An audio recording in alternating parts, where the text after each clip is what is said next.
पंचदशनाम जूनागढ़ के नागा सन्यासी राष्ट्रीय मंत्री महंत सहदेवानंद गिरी महाराज ने किया गौशाला में भ्रमण। सागवाड़ा डूंगरपुर जिले के सागवाड़ा उपखंड अंतर्गत श्री श्री उत्तम गोपाल कृष्ण गौशाला सागवाड़ा में श्री दशनाम जूनागढ़ नागा सन्यासी राष्ट्रीय मंत्री महंत सहदेवानंद ने श्री श्री उत्तम गोपाल कृष्ण गौशाला माणकपुरा सागवाड़ा का भ्रमण किया। उनके साथ बाल योगी ब्रह्मचारी कन्हैया गिरी महाराज भी उपस्थित थे। इस दौरान उन्होंने गौशाला का भ्रमण करते हुए गौशाला समिति के सदस्यों को आवश्यक निर्देश देते हुए कहा कि गौशाला में गौ सेवा करना सबसे बड़ा धर्म है और उन्होंने क्षेत्र की जनता से आह्वान करते हुए कहा कि इस पुनीत कार्य में ज्यादा से ज्यादा सहयोग करें। इस दौरान गौशाला समिति के सदस्यों ने उपरना उड़ाकर स्वागत किया। इस अवसर पर गौशाला समिति के संयोजक मुकेश बोई, अध्यक्ष ललित पंचाल, नीरज शर्मा, केपी सिंह चिकली, करमवीर सिंह राठौड़ आदि मौजूद थे। ओम नमः शिवाय, ओम नमः नारायण। सागवाड़ा में आया था मैं मुकेश भोई जी के यहाँ पर। तो सुबह हम कर्नाटक की तरफ जा रहे थे तो अचानक मुझे बोले कि हम यहाँ गौशाला का एक निर्माण कर रहे हैं और आप वहाँ पे चलिए महाराज श्री, और गौ माता के हम दर्शन करते हैं और आपका कुछ प्रेरणा मार्गदर्शन मिलेगा। मुझे बहुत खुशी हुआ कि हम सुबह सुबह गौ माता का आशीर्वाद लेने के लिए, दर्शन करने के लिए यहाँ पर आए। और आया तो यहाँ हमें अति खुशी इस चीज़ों से हुई कि यहाँ के जो लोगों को हमने देखा कि इतनी भावना कि यहाँ पे ज़मीन स्वयं खरीद करके और गौ माता के लिए लोगों को जागरूक कर रहे हैं और गौ माता को अनेकों जगह से ला करके यहाँ पे सेवा कर रहे हैं। तो ये कहीं ना कहीं इन सभी लोगों की प्रेरणा पूरे देश के लिए एक प्रेरणा स्तोत्र हैं ये सभी लोग, जो हमें इनसे सीखना चाहिए और जानना चाहिए कि सागवाड़ा राजस्थान के अंदर एक ऐसा उप जिला है। यहाँ पर देखिए कि 20 बीघा कुछ ही दिनों में 20 बीघा ज़मीन यहाँ पर ले करके और गौशाला का निर्माण किया। आज यहाँ पे 100 गौएँ हैं और इनकी सेवाएं हो रही हैं। ये कोई इस प्रकार का इनका उद्देश्य नहीं है कि हम डेयरी बनाएंगे, किसी प्रकार का हम लोगों को दूध देंगे। इनका सिर्फ उद्देश्य यह है कि समाज में जो गौएँ भटकती हैं, जिनका ध्यान नहीं दिया जाता, जिनकी देख रेख अच्छे से नहीं हो पाती, जिनकी सेवाएँ अच्छे से नहीं हो पाती, हम सभी सागवाड़ा वासी मिल करके इनकी सेवा करेंगे। ऐसा संकल्प करके यहाँ गौशाला का निर्माण किया और यहाँ आकर के हमें बहुत अच्छा लगा। आप सभी लोगों के लिए एक प्रेरणा देना चाहूँगा, आप सभी को भी एक संदेश देना चाहूँगा और आप सभी से एक अपील करना चाहूँगा। अपील मेरा यह है कि सागवाड़ा वासियों के लिए बहुत सौभाग्य की बात है कि यहाँ आप लोगों को गौ सेवा करने का अवसर मिला।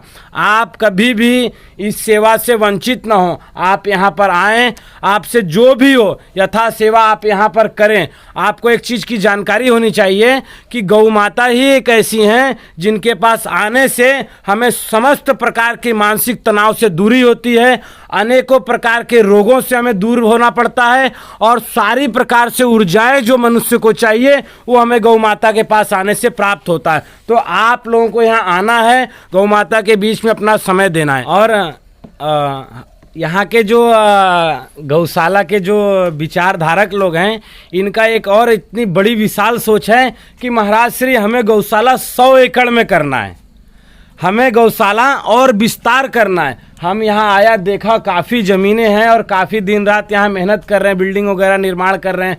कैसे गौ माता की कहाँ खाने की व्यवस्था होगी, कहाँ गौ माता रहने की व्यवस्था होगी, कहाँ गौ माता आराम से घूम फिर करके स्वस्थ रह लें, इस प्रकार की यहाँ विचारधारा और इस प्रकार की यहाँ व्यवस्थाएँ हो रही हैं। इनकी सोच है कि हम और इसको विशाल करें।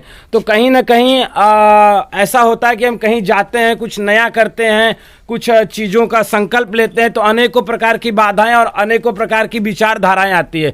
तो एक बात का हम सभी को ध्यान रखना पड़ेगा, भले इस ज़मीन का पैसा लेकर के उन्होंने आपको ज़मीन दिया होगा, परंतु उनकी 7 पीढ़ी तर गई होगी कि उनके भूमि पर गौ माता की सेवा हो रही है। यदि कोई आसपास का किसी के पास भूमि है, उन्हें सबसे पहले निःशुल्क गौ माता को दान देनी चाहिए ताकि उनके जितने समस्त पाप हैं वो नष्ट हो और गौ माता की सेवा हो। ये लोभ नहीं करना, ये लालच नहीं करना है कि हम गौ माता के गौशाला में जमीन दे करके इनसे बड़ी डिमांड पैसे का कर करके और इनसे पैसा लिया जाए। यदि गौ माता के नाम से कोई 10 रुपए भी लेता है तो समझो उसको 100 रुपए का भुगतान कहीं ना कहीं करना पड़ेगा। ये परंपरा है, ये वेदों से आ रहा है, ये पुराणों से आ रहा है। और यदि हम गौ माता की सेवा करते हैं, गौ माता की सेवा में भाग लेते हैं और कहीं ना कहीं उसके सहभागी बनते हैं तो कहीं ना कहीं हम स्वस्थ रहेंगे, कहीं ना कहीं हम आनंदित रहेंगे, कहीं ना कहीं हम प्रसन्नचित रहेंगे, कहीं ना कहीं उनकी कृपा रही। क्यों कि कृपा का कारण देखिए आप